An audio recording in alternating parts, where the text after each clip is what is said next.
সফল ব্যক্তি সম্পর্কে বলতেছে। জুলাইবিস রাদিয়াল্লাহু আনহু ছিলেন কালো মানুষ। কেমন?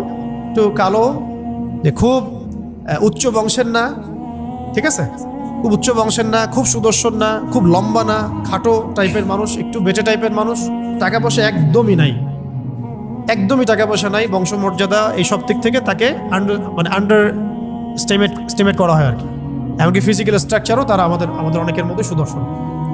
তার অবস্থা কেমন? নবী সাল্লাল্লাহু আলাইহি ওয়াসাল্লামের সাহাবীরা অন্য হাদিস থেকে বলেছেন যে নবী সাল্লাল্লাহু আলাইহি ওয়াসাল্লাম মসজিদে যেতেন, মদিনায় মসজিদ নববীতে যেতেন, রাস্তার পাশে তিনি পড়ে থাকতেন।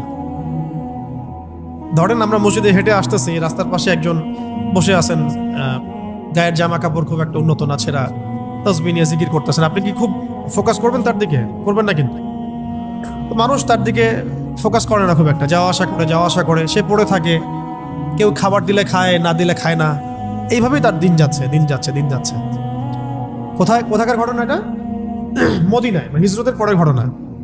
সাহাবীর নাম জুলাইবিস রাদিয়াল্লাহু আনহু।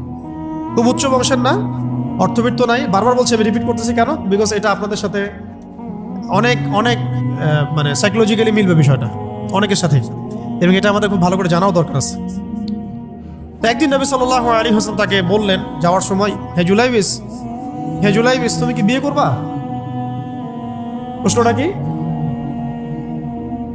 খুব মজার আলোচনা না এটা আমাদের কাছে, অনেকের কাছে। হে জুলাইবিস, তুমি কি বিয়ে করবা না? প্রশ্নটা এরকম ছিল, হে জুলাইবিস, তুমি কি বিয়ে করবা না? উনি তো আকাশ থেকে পড়লেন, ইয়া রাসূলুল্লাহ, আমাকে কে বিয়ে করবে? আমার না আছে চেহারা সুরত, না আছে আমার বংশমর্যাদা, না অর্থবিত্ত, আমি কিভাবে বিয়ে করবো? কে মেয়ে দিবে আমাকে? কে আমাকে মেয়ে দিবে?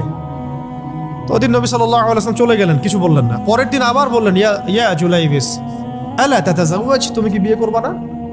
একই উত্তর, ইয়া রাসূলুল্লাহ, আপনি গতকালকে এক কথা বললেন, আবার বলতেছেন বিয়ে করবেন, আমাকে কে বিয়ে করবে?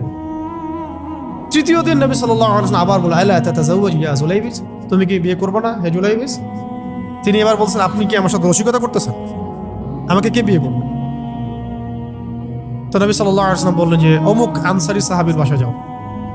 অমুক আনসারী সাহাবীর বাসায়, আনসারী সাহাবী কারা? যারা মুহাজির সাহাবীদেরকে আশ্রয় দিয়েছেন। অমুক আনসারী সাহাবীর বাসায় যাও, সেখানে একজন বিবাহযোগ্য নারী আছে, মেয়ে আছে, তাকে গিয়ে বলো যে আমি রাসূল সাল্লাল্লাহু আলাইহি ওয়াসাল্লামের পক্ষ থেকে আমার বিয়ের প্রস্তাব নিয়ে আসছি। তিনি গেলেন, যাওয়ার পরে বললেন যে আমাকে প্রস্তাব সহ পাঠানো হয়েছে। মেয়ের বাবা আর মায়ের রিয়াকশন ছিল অনেকটা সাধারণত যা হয় তেমন আর কি। তুমি বিয়ের প্রস্তাব নিয়ে আসছো, তুমি কি খাওয়াবা মেয়েকে? কোথায় রাখবা? তোমার তো নিজের কোনো থাকার জায়গা নাই। প্রশ্নর কিন্তু যুক্তি কি? আমি মেয়ের তো বাবা, আমিও তো এই প্রশ্নই করবো নাকি?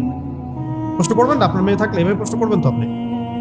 তো তারাও সেই প্রশ্ন করলেন, এমনকি এক পর্যায়ে রিফিউজ করে দেওয়া হলো, না এটা পসিবল হবে।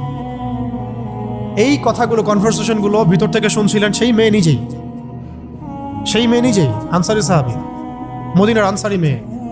মদিনার আনসারী মেয়েরা কিন্তু অনেক সুদর্শন তৎকালীন সময়ের কাছে, উচ্চ বংশের, সুদর্শন, খুবই এলেমওয়ালা হতেন তারা, হিপস ক্ষমতা খুব থাকতো, খুবই জজবাওয়ালা, মানে জিহাদের মাঠে একদম যুদ্ধ করেছেন তারা একদম।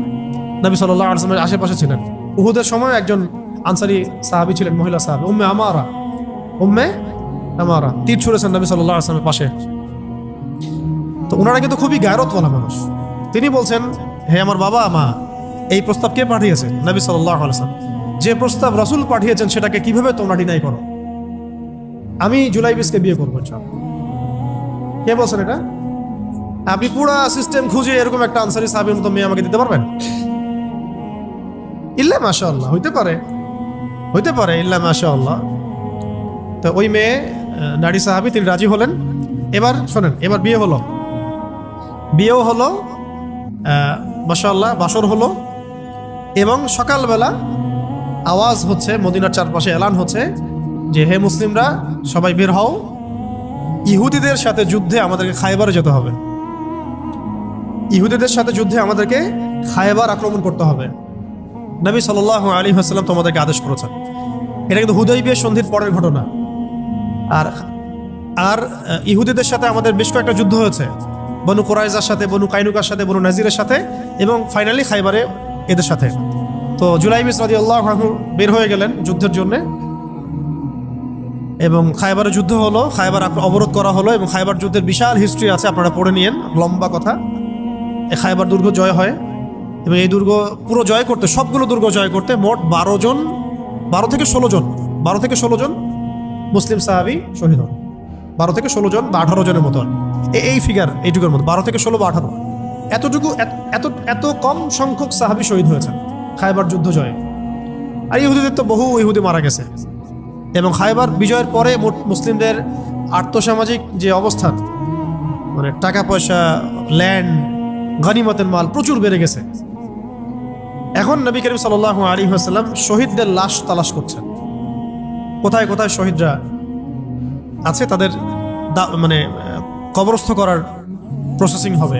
উহুদ যুদ্ধেও তো হয়েছে না, ওই রকমই প্রত্যেকটা যুদ্ধেই তো এটা হতো। লাশগুলো তালাশ করতে করতে করতে করতে করতে একটা কর্নারে গিয়ে তিনি দেখলেন সেখানে জুলাইবিস রাদিয়াল্লাহু আনহুর লাশ পড়ে আছে। কার? জুলাইবিস রাদিয়াল্লাহু আনহুর লাশ পড়ে আছে, যার ব্যাপারে আমি গল্পটা বলছি আর কি।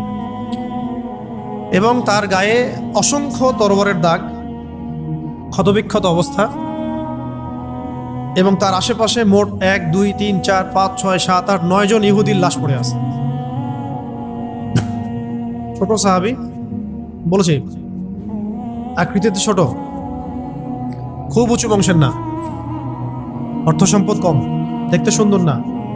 গতকাল বিয়ে করেছেন, কেউ তাকে বিয়ে দিতে যাচ্ছিল না।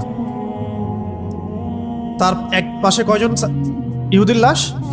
তার পাশে মোট 9 জন ইহুদির লাশ পড়ে আছে, মাঝখানে তার লাশ ক্ষতবিক্ষত অবস্থায়। এই অংশটুকু আপনারা পড়ে নিয়েন, পড়লে আরো ভালো ফিল করবেন, একা একা পড়লে আরো ভালো ফিল করবেন। নবী সাল্লাল্লাহু আলাইহি ওয়াসাল্লাম নিজে তার কাছে গেলেন। হাদিসের মধ্যে আসছে, সিরাতের কিতাবের মধ্যে আসছে, নবী সাল্লাল্লাহু আলাইহি ওয়াসাল্লাম নিজে তার কাছে গেলেন। যাওয়ার পরে তার যে মাথা, সেই মাথার পাশে নবী সাল্লাল্লাহু আলাইহি ওয়াসাল্লাম বসলেন। বসার পরে নিজের হাতে জুলাইবিস রাদিয়াল্লাহু আনহুর চেহারা থেকে এরকম করে ধুলাবালিগুলো সরান নবী সাল্লাল্লাহু আলাইহি ওয়াসাল্লাম। তার গা থেকে রক্তগুলো আমাদের নবী সাল্লাল্লাহু আলাইহি ওয়াসাল্লাম মুছলেন, আদর করলেন, চুলগুলো ঝাড়লেন। দৃশ্যটা চিন্তা করেন, তার চুলগুলো তিনি ঝাড়তেছেন, চেহারা থেকে রক্তগুলো মুছতেছেন। কে? নবী সাল্লাল্লাহু আলাইহি ওয়াসাল্লাম তার চেহারা ধুলাবালিগুলো মুছতেছেন। নিজের এই পায়ের মধ্যে, উরুর মধ্যে তার মাথাটাকে নিয়ে এসে রাখলেন নবী সাল্লাল্লাহু আলাইহি ওয়াসাল্লাম। রাখার পরে এইভাবে আদর করতেছেন। আর এরপর উপরের দিকে তাকালেন, তার জন্য তো দোয়া করলেন, উপরের দিকে তাকালেন, তাকে চোখ নামাই নিলেন। সাহাবায়ে কেরাম তো আশেপাশে আছেন অনেকেই, বললেন যে ইয়া রাসূলুল্লাহ, আপনি এমনটা কেন করলেন, চোখ নামাই নিলেন কেন? তখন তিনি বললেন যে আমি দেখলাম যে জান্নাতের হুরদের মধ্যে অসংখ্য হুর ছুটে আসতেছে, কে জুলাইবিসকে আগে বরণ করবে তার জন্য। তিনি নিজে কাঁদলেন, জুলাইবিসের জন্য নিজে কাঁদলেন, নিজের হাতে তাকে এইভাবে উঠালেন। তিনি ছোট মানুষ ছিলেন। এরপর 2 হাত দিয়ে তাকে উঠালেন, উঠায় নিজের হাতে তাকে দাফন করলেন। দাফন করার পর তিনি বললেন, ইয়া জুলাইবিস, হে জুলাইবিস, আনতা মিন্নি ওয়া আনা মিনক, তুমি আমার অংশ, আমি তোমার। হে জুলাইবিস, তুমি আমার, আমি তোমার।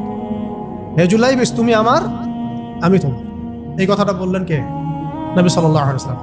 এখন আপনাদেরকে আমি সাফল্যের মানদণ্ড কিভাবে বোঝাবো? এর বাইরে কোনো ভাষা নেই আমার কাছে। সাফল্য বলতে কি বোঝান?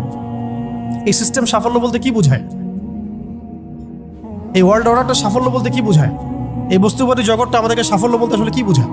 সাফল্য বলতে বোঝাচ্ছে ইমান। সাফল্য হলো ইমান, বিশুদ্ধ আকীদা, বিশুদ্ধ আমল, আল্লাহর আনুগত্য, রাসূলের আনুগত্য, দুনিয়ার জীবনে মুসাফিরের মতো থাকা, যতটুকু প্রয়োজন ততটুকু সন্তুষ্ট থাকা, একজন নেককার স্ত্রী, সুসন্তান সন্ততি, আদর্শ একটা পরিবার, হালাল একটা রিজিক, বাস। ইসলামের জন্য দাওয়াত, তাবলীগ, মেহনত, দিন প্রতিষ্ঠার চেষ্টা, প্রয়োজনীয় জিহাদ, প্রয়োজনীয় শাহাদাত। আর কি আছে সাফল্য বলতে?